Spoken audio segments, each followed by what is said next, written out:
Olá, irmãos, sejam todos muito bem-vindos aqui em mais esse estudo. Estamos aqui para gravar mais um episódio do nosso podcast, né?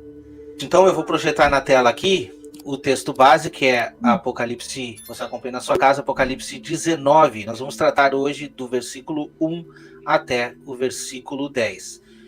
Nós vamos fazer um apanhado aqui dos 3 primeiros versículos, que diz assim, ó.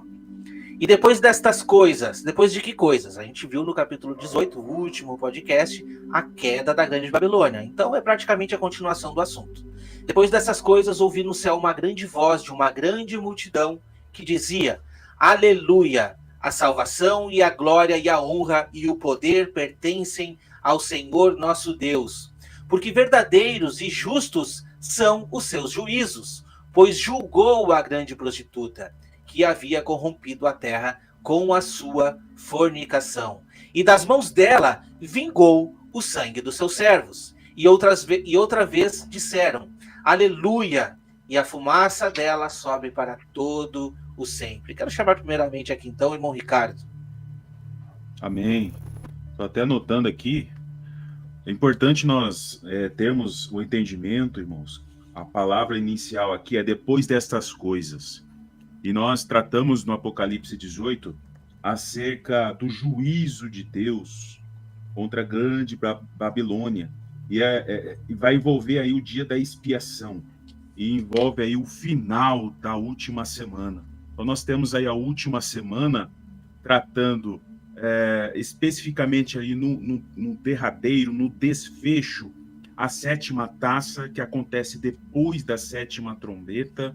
Por que depois da sétima trombeta? Porque na sétima trombeta é o mistério de Deus, é o arrebatamento. O Senhor chama, né, para si os seus eleitos, os santos, os servos, os profetas, testemunhas, fiéis, verdadeiras.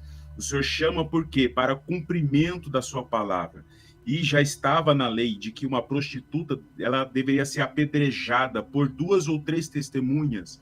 É necessário que as testemunhas estejam reunidas com o Senhor Jesus, que é a testemunha fiel e verdadeira.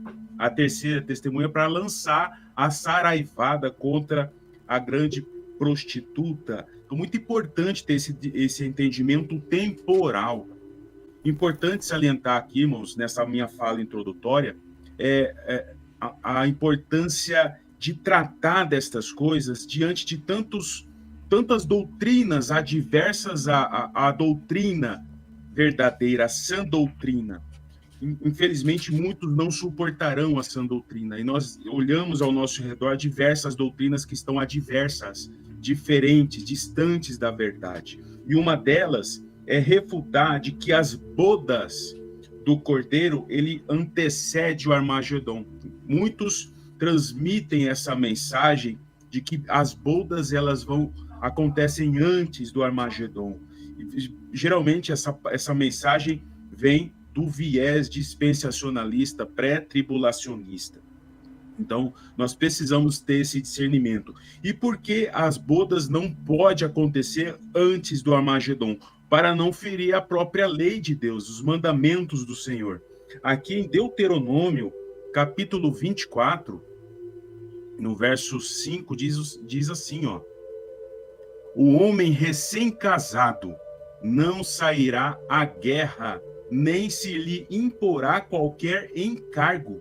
Por 1 ano ficará livre em casa e promoverá felicidade à mulher que tomou. Então, bodas do Cordeiro vai relacionar com o casamento. Então, não pode haver um casamento e já ir para uma batalha. Então, é importante termos esse discernimento das bodas do Cordeiro depois da batalha do Armagedon, depois do juízo. Então, tudo isso, com a junção das profecias, dos profetas, a lei, os salmos, nós vamos conseguir ter esse entendimento.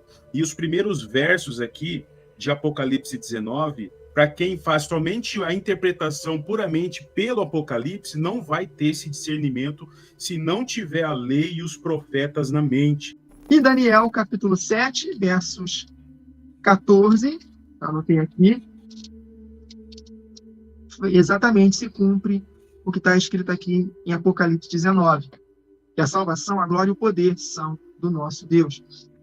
Daniel 7, verso 13 e 14. Eu estava olhando nas minhas visões da noite, e eis que vinha com as nuvens do céu, como filho do homem, e dirigiu-se ao ancião de dias, e o fizeram chegar até ele. Foi-lhe dado domínio, a glória e o reino, para que os povos, nações e homens de todas as línguas o servissem. Olha aí, as nações que servirão. O seu domínio é domínio eterno, que não passará, e o seu reino jamais será destruído. E no verso 27, o reino, o domínio, a majestade dos reinos debaixo de todo o céu, ou seja, na terra, está falando de milênio, e isso nos faz entender que dentro do contexto, nós vamos meditar mais para frente sobre as bodas do Cordeiro. E segundo a linha pré-tribulacionista, né, ela crê que as bodas vão acontecer durante os 7 anos, os últimos 7 anos no céu. Mas nós sabemos que vai ser na terra.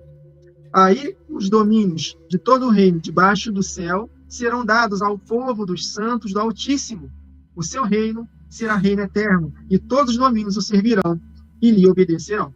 Então, aleluia, Apocalipse 19:1. A salvação, a glória e o poder são do nosso Deus. Porquanto verdadeiros e justos são os seus juízos, o julgou a grande meretriz que corrompia a terra, ou seja, a grande Babilônia é um sistema, nós já aprendemos sobre isso, que vai dominar sobre toda a terra, com a sua prostituição, e das mãos dela vingou o sangue dos seus servos. E meditando no cântico de Moisés, está profetizado, meus irmãos, desde a Torá, exatamente, Deus vingando o sangue dos seus servos. Olha só o que está escrito em Deuteronômio 32, verso 43.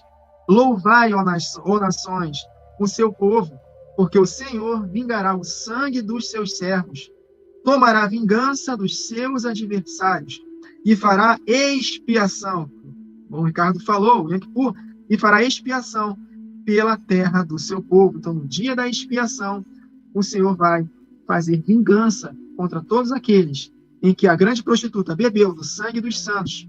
Em Apocalipse 6, para finalizarmos, os justos estão clamando por vingança.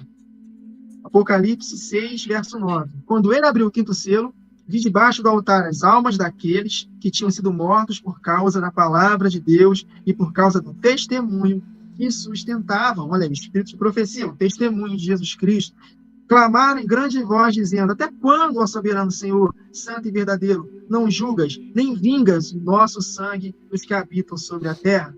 Então, a cada um deles foi dada uma vestidura branca. Vamos falar muito sobre isso, sobre vestiduras brancas. Só participa das bodas com essas vestes.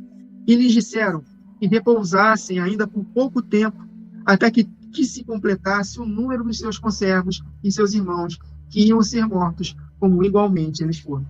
Então, esses que foram mortos venceram o anticristo pelo sangue do Cordeiro, pela palavra do testemunho, e mesmo em face da morte não amaram suas próprias vidas. O que está acontecendo exatamente naquele momento, né, de Apocalipse 19, 1, 2 e 3? É Apocalipse 11, 15. Né? E o 7º anjo tocou a sua trombeta, e houve no céu grandes vozes que diziam: os reinos do mundo vieram a ser de nosso Senhor e do seu Cristo, e ele reinará para tudo sempre. O texto que o Wagner usou, né, da pedra, do reino que vem sobre a terra, debaixo de todo o céu. E os 24 anciãos, olha que interessante que são os próximos versículos, né, que vão falar dos 24 anciãos de novo. Né? O Apocalipse 11 ele está replicando isso, replicando não, né? O que está replicando é o 19.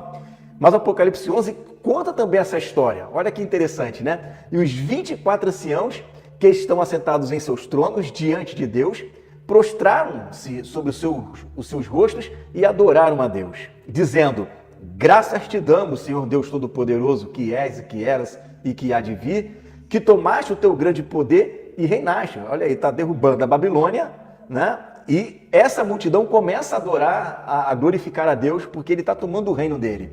E o versículo 18 diz: iraram-se as nações e veio a tua ira. E o tempo dos mortos, olha aí, ó, ressurreição, para que sejam julgados, e o tempo de dar-lhes o galardão, ou seja, quando é o tempo de galardoar os profetas? Na primeira ressurreição, que é justamente o que está acontecendo aqui. Aos profetas, teus servos, aos santos, e aos que temem o teu nome, a pequenos e a grandes, e o tempo de destruírem os que destroem a terra. E aí abriu-se no céu o templo de Deus, E a Arca da Aliança foi vista no seu templo, e houve relâmpagos, vozes e trovões e terremotos. E olha aí a Saraiva aparecendo de novo, né? Aqui em Apocalipse 15, 19 já estava falando da saraivada, né? A gente lê aquela saraivada ali. Qual é o destino da saraivada? No Apocalipse 18 nós estudamos sobre isso. É a prostituta, né? Ela destrói a terra. Então, ela será destruída e todos os que estão marcados pela besta. Então, esse é o cenário ali, olha que interessante, né? Esse é o cenário do que está acontecendo em Apocalipse 19. E tem mais também,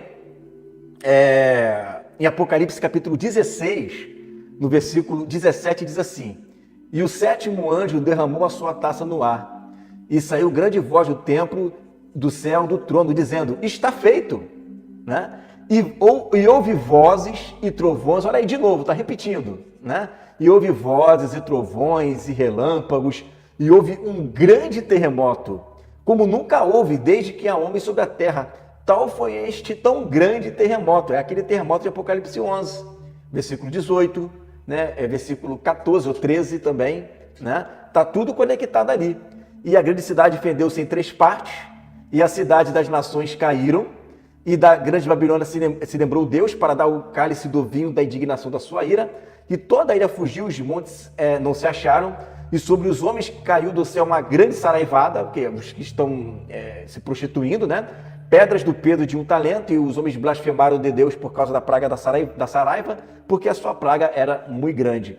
Veja quanta coisa está acontecendo, né? Você conecta isso em Apocalipse 11, Apocalipse 16, tá? Tudo isso é o quê? São os justos juízos, ele julgando a grande prostituta que estava corrompendo a terra com a sua fornicação, né? E aí ele vingando o sangue dos seus servos. Todo aquele cenário de terremoto, de trovão, de saraivada, né? Tudo isso é ele se vingando. Isso é o dia da vingança, né? É o dia do Senhor.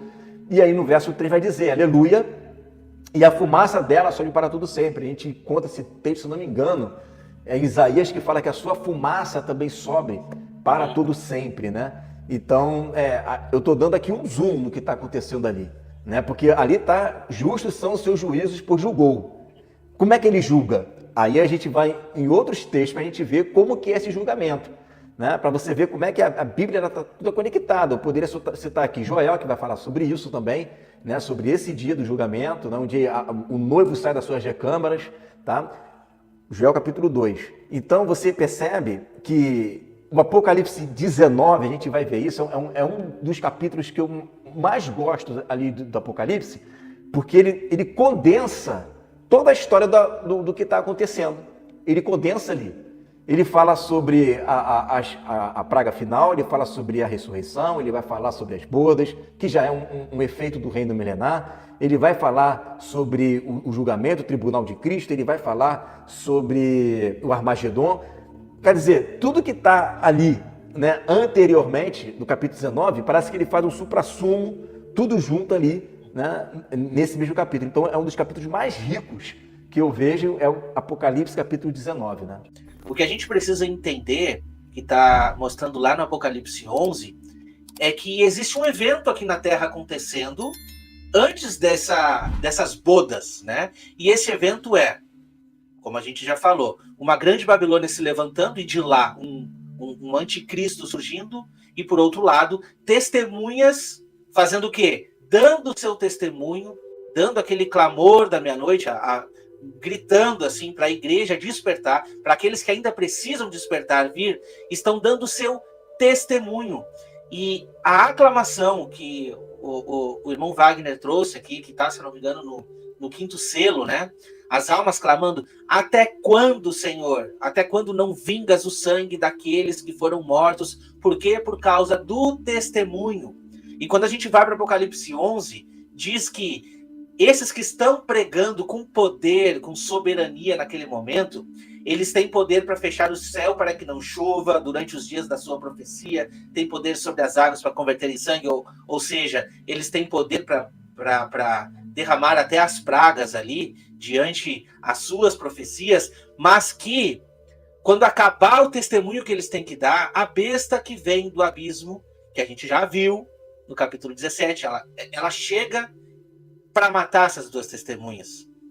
Quem são essas duas testemunhas? Já discorremos aqui, você volte aqui um pouquinho, se você não assistiu ainda, alguns episódios atrás, que a gente tratou sobre as duas testemunhas. Existem eventos paralelos acontecendo. Enquanto duas testemunhas estão pregando, a igreja está sendo conduzida por Deus no deserto e protegida por Deus. Está sendo protegida neste tempo. E são estes que são os vitoriosos quando Cristo voltar. São esses que vão ser ressurretos na volta de Cristo. Mas olha que interessante que a palavra ela nos traz em outros versículos a respeito deste testemunho e desta vingança de Deus, dizendo assim, né, sobre essa grande prostituta. No caso, é como se fosse a vitória sendo apresentada como justiça, né? E exatamente esse é um elemento contido lá nas 70 semanas como um elemento principal, que é a justiça eterna, que está sendo derramada principalmente para mostrar de que as nossas ações aqui, elas têm recompensas. E a recompensa dos santos é receber essa justiça eterna, né? E o juízo para aqueles que não aceitaram. Olha só o que está dizendo lá em Apocalipse 12, versículo 9. Que foi expulso o dragão, a antiga serpente, que se chama Diabo Satanás, sedutor de todo mundo, e foi atirado para a terra, e com ele os seus anjos. E se ouve uma voz do céu dizendo: agora veio a salvação, o poder e o reino do nosso Deus, e a autoridade do seu Cristo, pois foi expulso o acusador de nossos irmãos, o mesmo que acusa de dia e de noite, diante do nosso Deus. Eles, porém, o venceram por causa do sangue do Cordeiro e por causa da palavra do testemunho que deram, mesmo em face da morte, não amaram a própria vida. Por isso festejai aos céus, e vós, o que nele habitais, e ai da terra e do mar, pois o diabo desceu até vós, cheio de grande cólera, sabendo que pouco tempo lhe resta. É lógico que nós estamos tratando aqui da metade da semana, e essas mortes estão acontecendo, mas Deus já está mostrando a vitória. Deus já está apontando a vitória. Ele fala como se já estivesse reinando, já, exatamente. Né?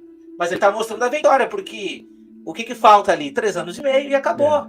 O próprio texto, como o pastor Igor trouxe aqui, de Apocalipse 11, vai nos apontar que depois desse tempo, dessa grande perseguição, isso é importante, porque as bodas, ela não vem antes da grande perseguição, mas depois.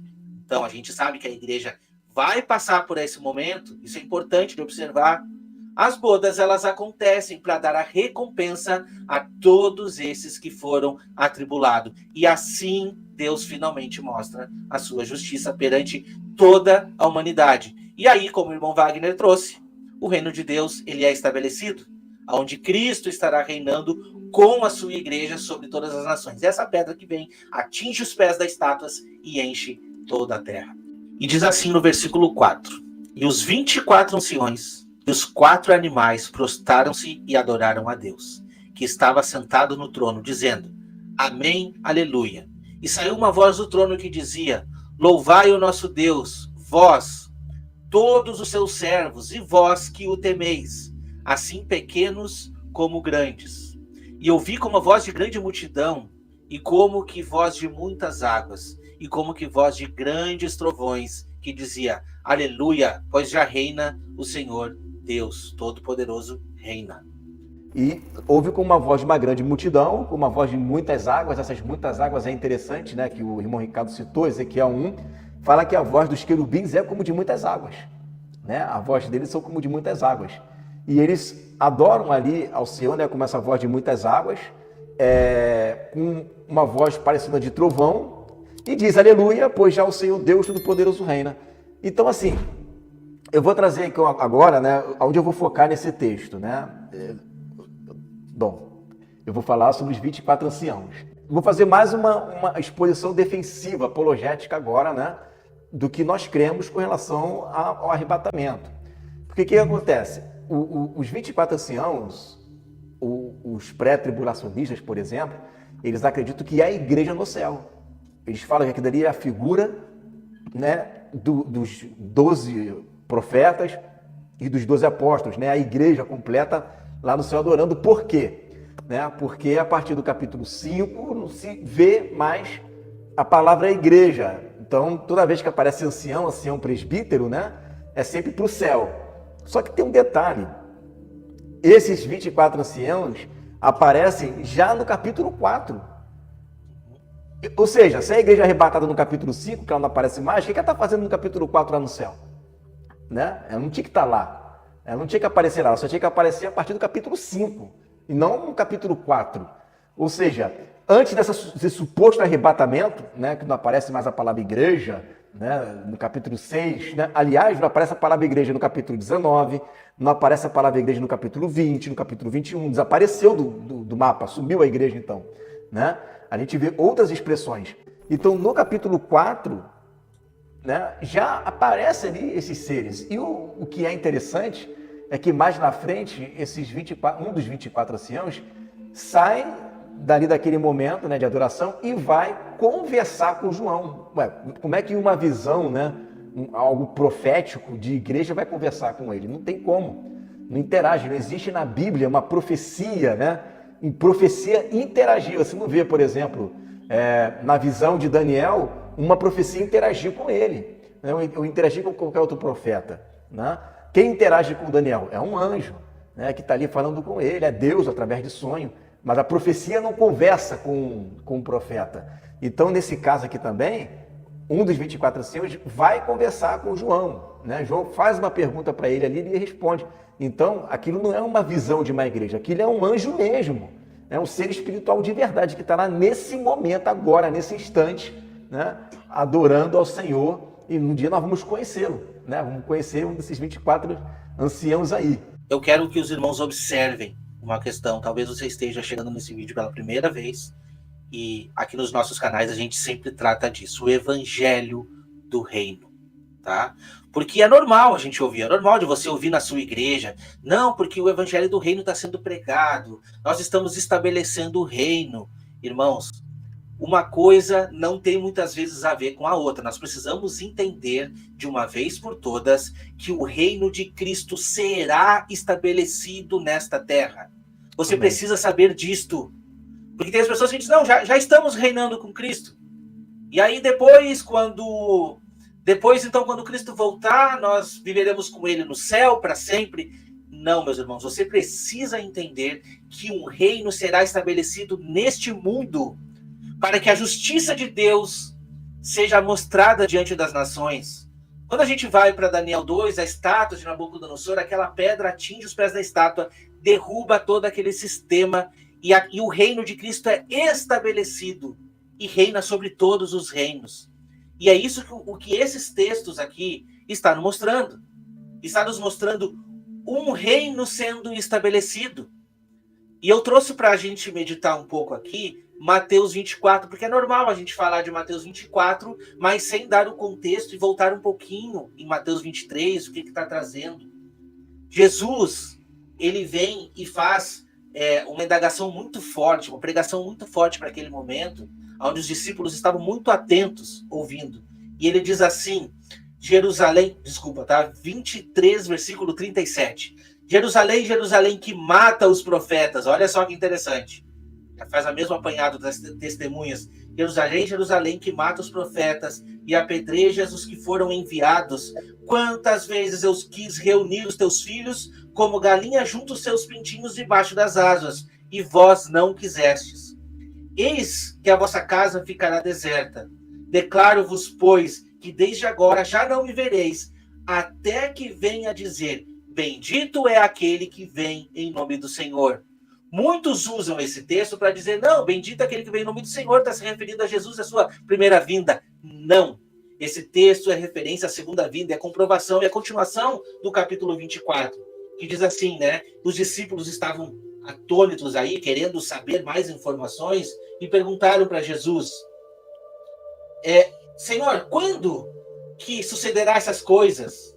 Quando que haverá a tua vinda e da consumação do século? Olha que interessante. E ele responde, vede que ninguém vos engane, porque virão muitos em meu nome dizendo, eu sou o Cristo. Enganarão a muitos. E certamente ouvireis falar de guerras e rumores de guerras, e vede e não vos assusteis, porque é necessário que assim acontecer, mas ainda não é o fim. O que ele está mostrando aqui? Principalmente o reino do anticristo, dizendo a paz e o que vou dominar por todo o tempo, mas ainda não é o fim. Porque se levantará nação contra nação, reino contra reino, e haverá fome e terremotos em todos os lugares. Porém, isto é só o princípio das dores. Então serei atribulados, Ó, já está somando com Romanos 11, com Apocalipse 11. Então seriam atribulados e vos matarão. Sereis odiado por todas as nações por causa do meu nome. E nesse tempo muitos hão de se escandalizar, trair e odiar uns aos outros. Levantar-se-ão muitos falsos profetas, enganarão a muitos, e por se multiplicar a iniquidade, o amor se esfriará em quase todos. Aquele, porém, que perseverar até o fim, será salvo. Agora ele complementa. E será pregado este evangelho do reino por todo o mundo, para testemunho a todas as nações. Então virá o fim. Que reino? O que Jesus está dizendo que é para ser pregado, o evangelho do reino, é do reino de justiça. Nós estamos falando da justiça de Deus sendo implementada. E esse vai ser o momento em que Jesus irá reinar sobre todas as nações, sobre todos os povos, e será um reino de justiça. E é isso que os textos estão nos mostrando. Quando a gente fala do evangelho do reino de Deus, nós estamos falando de um reino que será estabelecido nessa terra. E esse reino será um reino de paz, será um reino de justiça. Até porque quando a gente estuda, nós vamos ver um pouquinho mais à frente no Apocalipse, o dragão estará preso. Ele não sairá mais para seduzir as nações. Por isso que o reino de Cristo será um reino estabelecido sobre todos os reinos, e será um reino de justiça e um reino de paz sobre todas as nações. Então entenda de uma vez por todas, o reino de Cristo, ele é um reino real, é um reino de 1000 anos, é um reino nesta terra, onde nós comprovaremos a justiça de Deus sobre toda a humanidade. Regozijemo-nos e alegremo-nos, e demos glória, porque vindas são as bodas do... Peraí, é ida ou vindas? Não, vindas são as bodas do Cordeiro, elas vêm até nós. E já a sua esposa se aprontou, e foi-lhe dado que se vestisse de linho fino, puro e resplandecente, porque o linho fino são as justiças, ou outros textos vão dizer, são os atos de justiça dos santos. E disse-me, escreve, bem-aventurados são aqueles que são chamados a ceia das bodas do Cordeiro. E disse-me, estas são as verdadeiras palavras de Deus. Chegadas são as bodas do Cordeiro, porque houve uma vitória, houve uma conquista, né? E olha que interessante, eu acho que vou ter que compartilhar esse texto aqui, deixa eu abrir aqui a janela, acho melhor compartilhar. Fica à vontade. Meu coração ferve com palavras boas, falo do que tenho feito no tocante ao rei. A minha língua é a pena de um destro escritor. Tu és mais formoso do que os filhos dos homens, a graça se derramou em teus lábios, por isso Deus te abençoou para sempre. Cinja a tua espada à coxa, olha aí, lembra aí, Apocalipse 19, né? Cinja a tua espada à coxa, ó valente, com a tua glória e tua majestade. E neste teu esplendor cavalga prosperamente, por causa da verdade, né? Porque ele é a verdade, a tua palavra é a verdade, né? Da mansidão e da justiça, e a tua destra te ensinará coisas terríveis. As tuas flechas são agudas no coração dos inimigos do rei, e por elas os povos cairão debaixo de ti. Olha aí a vitória contra a Babilônia, contra os inimigos, né? Tá tudo aí sendo descrita, é o cântico da vitória do rei, né? Que está vindo próspero, cavalgando com a espada na coxa, tá? Vamos lá. O teu trono, ó Deus, olha aí, o teu trono, ó Deus, é eterno e perpétuo. O cetro do teu reino é um cetro de equidade. Olha ele falando sobre ele reinando já, né? Tu amas as justiças e odeia a impiedade. Por isso Deus, o teu Deus, o Pai, né, te ungiu com óleo de alegria mais do que os teus companheiros. Todas as tuas vestes cheiram a mirra e aloés e cássia, desde os palácios de marfim, de onde te alegram, né? Então existem profecias lá que falam de palácios no reino, tá? As filhas dos reis estavam entre as tuas ilustres mulheres. À tua direita estava, olha aí, a igreja, né? A rainha, ornada de finíssimo ouro de Ofir, né? Com aquelas roupas resplandecentes, puro, né? Que são as vestes de justiça dos santos. Ouve, filha, e olha, inclina os teus ouvidos, esquece-te do teu povo e da casa do teu pai. Ou seja, agora você vai se casar. Aqui ela é chamada de filha, ela é chamada de rainha, né? Agora você vai se casar. Agora você vai deixar, né, as coisas dessa terra e você vai para um outro mundo agora, que é o mundo vindouro, para ficar, né, com o teu rei. Então o rei se afeiçoará da tua formosura, pois ele é o teu Senhor. adora-o, né? Olha aí que lindo, né? Jesus sendo adorado, gente, no Antigo Testamento. Começa aqui a falar um pouquinho agora das bodas do Cordeiro, ó. E a filha de Tiro estará ali com presentes. Olha aí, vai ter presentes nas bodas do Cordeiro. Os ricos do povo, olha aí, né? Grandes e pequenos das nações, né? Suplicarão o teu favor. A filha do rei é toda ilustre lá dentro. O seu vestido é entretecido de ouro. Levá-la-ão ao rei com vestidos bordados. As virgens, né, que vão fazer companhia ali como damas de honra, né, te acompanharão e trarão a ti. Com alegria e regozijo as trarão. Elas estarão no palácio do rei, ou seja, no banquete, nas bodas, né? Os convidados vão estar ali, vai estar todo mundo, né? Vai estar a rainha, vai estar o pessoal da Etiópia, vai estar falando aqui os países que estarão ali, né? Olha aqui, em lugar dos teus pais estarão teus filhos, deles fará príncipes, olha os príncipes aí, né? Sobre toda a terra. Farei lembrar do teu nome de geração em geração, por isso os povos, olha as nações, né? Todas as nações te louvarão eternamente. Então esse texto de Salmo 45, ele é um texto que reflete bem, né, as bodas do Cordeiro, conta a história dele vindo do céu, né, cavalgando, Armagedon e o casamento. O casamento é depois, né, as bodas é depois, as bodas do reino milenar. Tem festa, tem comida, tem presente, as nações indo levar presente. E um casamento, né, onde tem esses convidados que são os povos, por que é isso? Porque os povos precisam ver o rei sendo coroado e a rainha também, que é a igreja. A igreja que acompanha e está sentada ao lado do rei, né, os dois juntos vão reinar sobre as nações. Então elas precisam serem apresentadas. Não pode ter um casamento lá, né? Nunca houve isso na história do mundo, nem na história do mundo mesmo, né? Fala dos ímpios, né? Das pessoas não cristãs, e muito menos no povo de Israel. Quando o rei era coroado, era diante do seu povo. E quando a rainha era coroada, era diante do seu povo. Né? De todas as nações estavam ali. E eles levaram presentes, levaram riquezas. Né? As nações mais ricas vão pedir favor à igreja, né? A nós. Então, as bodas do Cordeiro, por isso tem uma alegria, tem festa, tem tudo isso. Né? Eu acredito que também está muito bem sintetizado ali no Salmo 45. Então, Jesus, tomando a palavra, tornou a falar-lhes em parábola, dizendo: o reino dos céus é semelhante a um certo rei que celebrou as bodas do seu filho e enviou seus servos a chamar os convidados para as bodas, e estes não quiseram vir. Depois enviou outros servos dizendo: dizei aos convidados: eis que tenho o meu jantar preparado, os meus bois e cevados já mortos, e tudo já pronto. Vinde às bodas. Eles, porém, não fazendo caso, foram um para o seu campo e outro para o seu negócio. E outros, apoderando-se dos servos, os ultrajaram e mataram. Olha só que interessante. Aqui está falando exatamente desses que pegam, né? A gente já sabe de muitos textos falando dos maus pastores que apacentam mal as ovelhas de Cristo e fazem negócios, fazem comércio deles. Então diz aos servos: as bodas, na verdade, estão preparadas, mas os convidados não eram dignos.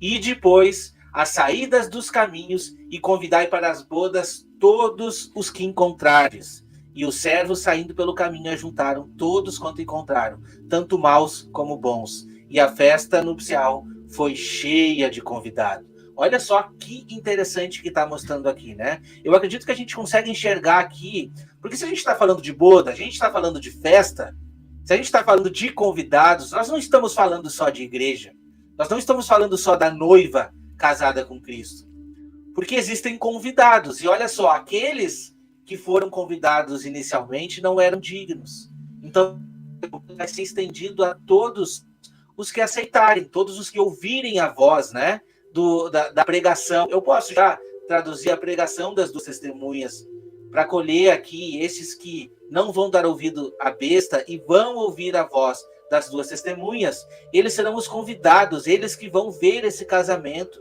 eles vão ver as bodas, é eles que vão estar presenciando, porque para muitos foi anunciado e eles não quiseram dar ouvidos, né? E disse-lhe um amigo: como entraste aqui? Primeiro está dizendo aqui: e o rei, entrando para ouvir os convidados, viu ali um homem que não estava trajado com veste de núpcias. E disse-lhe: amigo, como entraste aqui, não tendo veste nupcial? E ele emudeceu. Disse então ao rei e aos servos: amarrai-o de pé e mãos, e levai-o e lançai-o nas trevas exteriores. Ali haverá pranto e ranger de dentes. Mas não existe festa sem convidados. Você precisa entender isso. Não existe uma festa sem convidado. Seria muito simples eu dizer, tá, é as bodas, é só a noiva e o noivo. Tá, mas e a festa? É para quem? Quem são os convidados? Isso tudo para nos dizer que, sim, teremos nações aqui neste mundo. Teremos nações que entrarão neste milênio para reinarem com Cristo. E eles verão as bodas. Eles verão a igreja vestindo vestes finas e puras. Eles verão essas bodas, esse casamento diante dos seus olhos. Então, como estamos falando do reino de Deus, o reino milenar, não entra nesse reino quem antes não andar com as vestes limpas. Vestes, na palavra, nos falam acerca da nossa condição diante de Deus.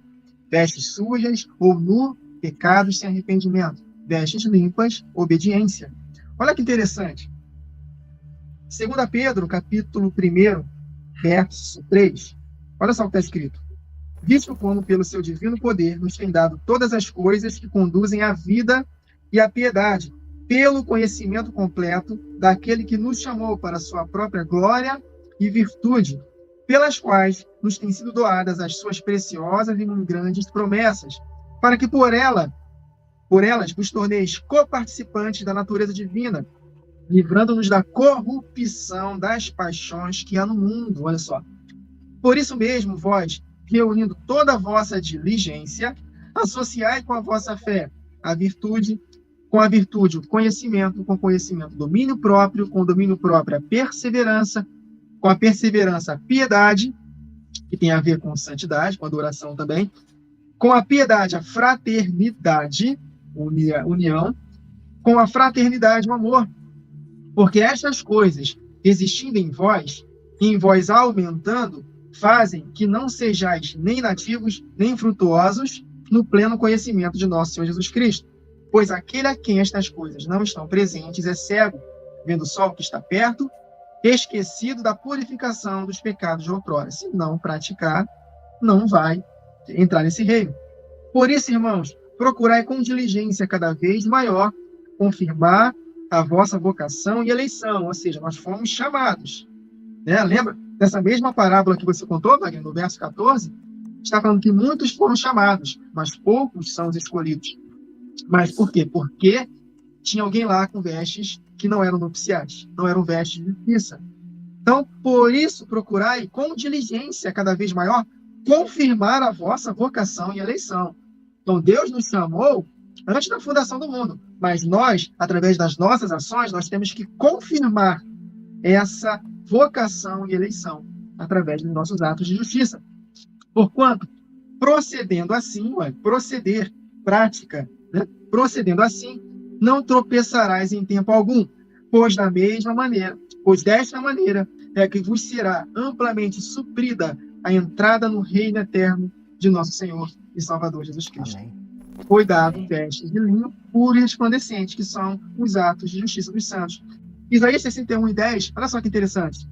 Regozijar-me-ei muito no Senhor, a minha alma se alegra no meu Deus, porque me cobriu de vestes de salvação e me envolveu com um manto de justiça, como noivo que se adorna de turbante, como noiva que se enfeita com as suas joias.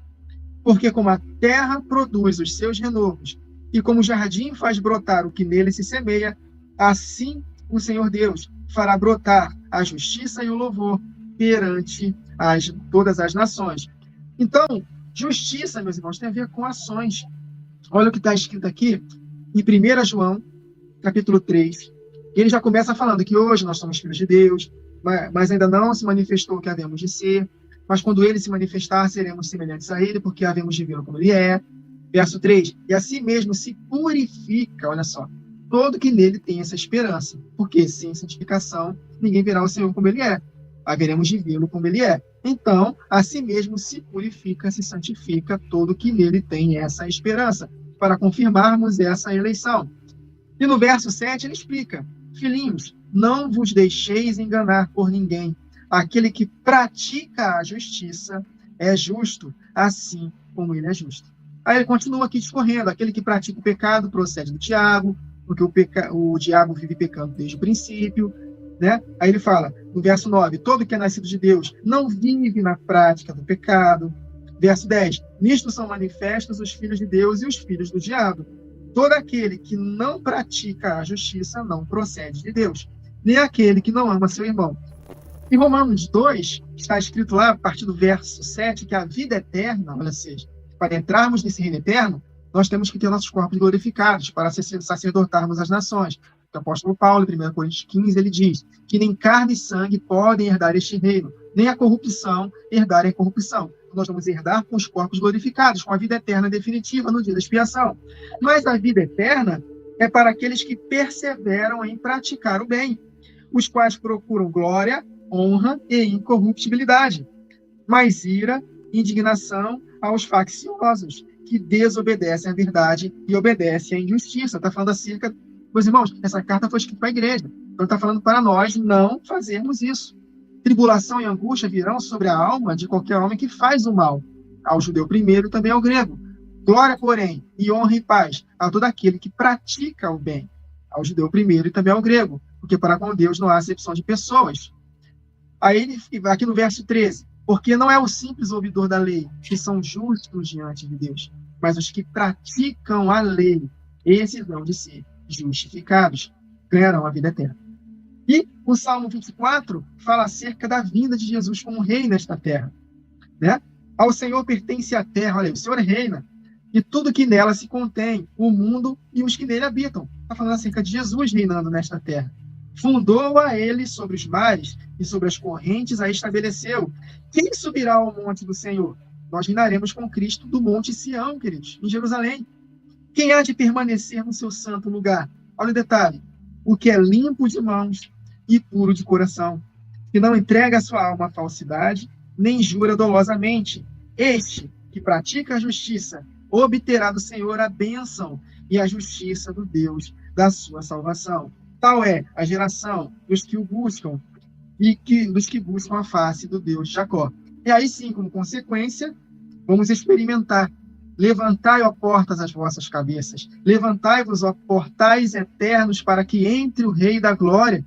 Quem é o Rei da Glória? O Senhor forte e poderoso. O Senhor poderoso nas batalhas, que nunca perdeu uma batalha. Levantai, ó portas, as vossas cabeças. Levantai-vos, ó portais eternos, para que entre o Rei da Glória. Quem é esse o Rei da Glória? O Senhor dos Exércitos. Ele é o Rei da Glória. Então, para que possamos estar com Ele, nós temos que praticar atos de justiça. E para finalizar, queridos, mais um texto, Salmo 132, a partir do verso 8. Levanta-te, Senhor, olha o dia da expiação. Entra no lugar do teu repouso, olha aí. E aí Hebreus fala que nós temos um repouso, há um repouso sabático para o povo de Deus, que é exatamente o milênio. Tu e a arca da tua fortaleza. Olha o detalhe, verso 9. Vistam-se de justiça os teus sacerdotes e exultem os teus fiéis. Verso 12. Se os teus filhos guardarem a minha aliança e o testemunho que eu lhes ensinar, também os seus filhos se assentarão para sempre no teu trono. Pois o Senhor escolheu a Sião, preferiu-a por sua morada. Este é, para sempre, o lugar do meu repouso. Aqui habitarei, pois o proferi. Abençoarei com abundância o seu mantimento, e de pão fartarei os seus pobres. Vestirei de salvação os seus sacerdotes. Mas está vendo aqui o contexto? Se os teus filhos guardarem a minha aliança e o testemunho que eu lhes ensinar. Então, meus irmãos, para termos essas vestes nupciais, na ceia das bodas do Cordeiro, sermos apresentados para as nações como a glória do Senhor Jesus, ele vai apresentar às nações a sua esposa maravilhosa, adornada com toda sorte de pedras preciosas, enfim. E está escrito que esses atos de justiça, que esse linho fino resplandecente, são os atos de justiça por eles praticados.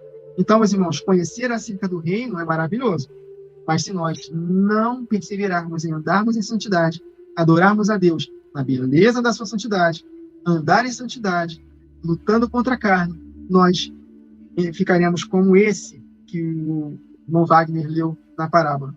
As vestes deles não eram vestes nupciais. Então amarra ele, mãos e pés, e jogue no lago de fogo. Então, queridos, nós temos uma promessa maravilhosa. O reino de Cristo. Mas se nós não perseverarmos até o fim, poderemos ir para um oposto, o lago de fogo e enxofre. Então, que possamos estar atentos às palavras do Senhor Jesus. Quem tem ouvidos, ouça. Amém?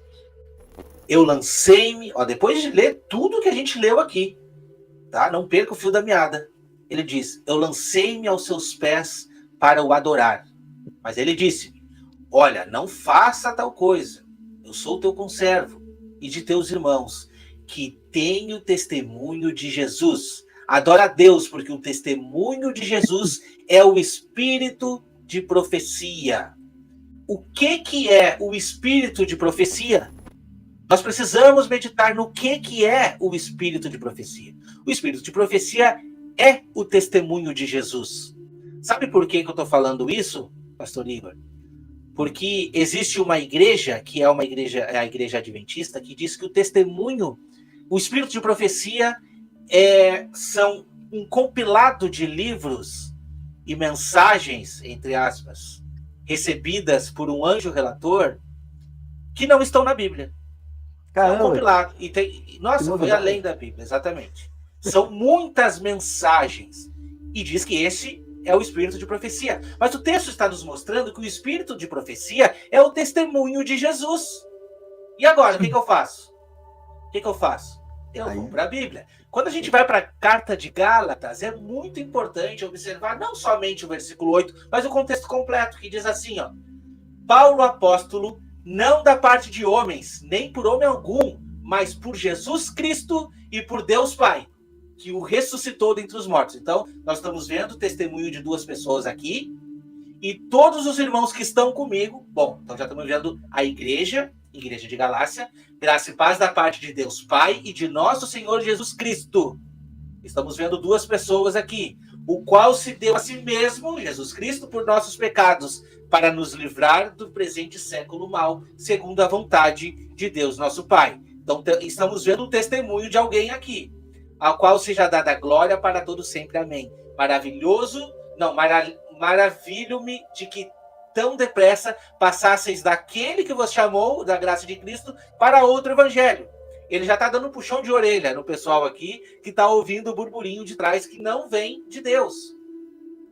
A qual não é outro, mas há alguns que vos inquietam e querem transtornar o evangelho de Cristo. Mas ainda que nós mesmos, ou o anjo do céu, vos anuncie outro evangelho, além do que vos tenho anunciado, que seja anátema. Assim como já vos disse, agora digo de novo, se alguém vos anunciar outro evangelho, além do que já recebeste, seja anátema. E esse tal espírito de profecia, que é usado, né? Muitas vezes não. É literalmente a base das interpretações. Eles trazem coisas que não estão na palavra de Deus, não estão na Bíblia. E engraçado é que é um anjo do céu que vem, segundo Ellen White, para revelar para ela. E, futricando um pouquinho na história, você sabia que a cada revelação que ela recebia, quando ela acordava, sabe qual é o grito que ela dava? Escuridão. É esse o anjo que é o revelador das profecias de Ellen White. E eu estou dizendo isso porque eu sou um ex-adventista. E essa igreja está afundada e afundada nessa profeta para todas as suas revelações. Mas a palavra de Deus, ela é muito eficaz para nos mostrar de quem é o testemunho, que é o espírito de profecia, o verdadeiro espírito de profecia. Como nós estamos falando de Apocalipse, então vamos para a carta no começo. Apocalipse 1 diz assim: revelação de Jesus Cristo, que Deus lhe deu para mostrar aos seus servos as coisas que em breve devem acontecer. O que ele, antevendo, por intermédio do seu anjo, notificou o seu servo João, o qual atestou a palavra de Deus e o testemunho de Jesus Cristo quanto a tudo que viu. Exatamente, quanto a tudo o que viu. Bem-aventurados são aqueles que leem, aqueles que ouvem as palavras da profecia e guardam as coisas que nela estão escritas, pois o tempo está próximo. Eu não preciso de nada mais. O que vem além da palavra de Deus, além da profecia revelada para João, que seja anátema. Espírito de profecia, para resumir, o que é, irmãos? O testemunho de Jesus. E o testemunho de Jesus é o que será evidenciado Quando Jesus foi indagado por Pilatos, Pilatos disse, dizes ser tu o rei dos judeus? E o que ele falou? Isso tu dizes. Tá, mas afinal, você é o rei ou não é o rei? O que ele diz? É para isso que eu vim ao mundo. Para isso que eu testifiquei a este mundo. Para isso que eu estou aqui. Mas o meu reino ainda não é deste mundo, mas será. Jesus deu testemunho de um reino vindouro. E é sobre esse reino que nós estamos apregoando aqui hoje. Nada além da palavra de Deus pode substituir o testemunho de Jesus. Espírito de profecia é o testemunho de Cristo Jesus. E nós estamos aqui como testemunhas, juntamente com Cristo. A gente poderia abordar muitas coisas aqui sobre o que é uma testemunha, mas sabemos que sobre 2 ou 3 testemunhas, qualquer testemunho é válido. Então isso significa que nós fazemos parte deste testemunho. Se estamos com Cristo Jesus, fazemos parte de um testemunho. Nada além da palavra é o nosso lema. Porque é preciso a gente enfatizar que o capítulo 19 está nos apontando o reino vindouro. Ele fala de bodas? Fala, mas fala do reino. Fala de glórias, ação de graças dadas ao cordeiro e à esposa que já se ataviou. Então é o momento de você apregoar esse reino e fazer cumprir o que está na palavra, né? Que este evangelho será pregado a todo o mundo para testemunho em todas as nações. Então virá o fim. Então cabe a mim, cabe a você fazer a sua parte, né? De viver esse evangelho para que as suas vestiduras sejam consideradas limpas, né? Viver esse evangelho, apregoar o reino e se preparar, porque nós temos umas bodas aí para viver. Imagina só, esse casamento vai ser lindo. E é para isso que a gente luta todos os dias, essa é a nossa vontade, e a gente está te convidando para essa festa. Você é convidado. Primeiramente, você está sendo convidado para fazer parte como noiva. Ponha isso na sua mente, como noiva, tá bom? E aí que assim a gente pode trazer muitas pessoas aí para entrarmos nesse reino que nos foi preparado desde a fundação do mundo. Agradecemos a todos que estiveram conosco aqui. Não se esqueça de estar conosco também no próximo episódio. Que Deus abençoe e tenham todos uma ótima noite, em nome de Jesus.